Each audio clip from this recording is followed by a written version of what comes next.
Hi, yes, I am back with my video and a voiceover on it. I'm so excited and nervous too है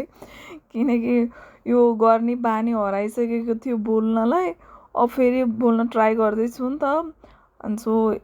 अड्किन्छ कि के बोल्ने होला कि भनेर त्यो नर्भसनेस चाहिँ छ भिडियो बनाउनु भन्दा नि त्यसमा भोइसओभर दिनु चाहिँ एकदमै कम्प्लिकेटेड जस्तो लाग्छ तर गर्दै गएपछि त्यो चाहिँ सजिलो हुन्छ है अब यो फर्स्ट टाइम पनि भएर होला म चाहिँ एकदम डिसाइड गरेको छु that I am going to make a video and give a voiceover on it anyhow way. I'll try my best to do it.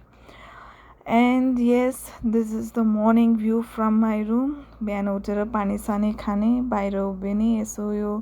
हरियाली हेर्दा नि कति आनन्द लाग्छ अब मैले भिडियोहरू पोस्ट गरिरहेको हुन्छु अब आई मिन यस्तो खाले भिडियो होइन कि टिकटकहरू पोस्ट गरिरहन्छ त हेर्नेलाई चाहिँ थाहा छँदैछ I am pregnant and today I am 38 week pregnant भए तापनि मेरो यस्तो खुट्टा सुट्टा सुन्निने चाहिँ भएको छैन बट यो खुट्टा सुन्ने होइन भन्दैमा जर्नी चाहिँ इजी चाहिँ छैन कि it was hard but I am enjoying it so slowly I will update about my journey also how I have grown through it for today only this much by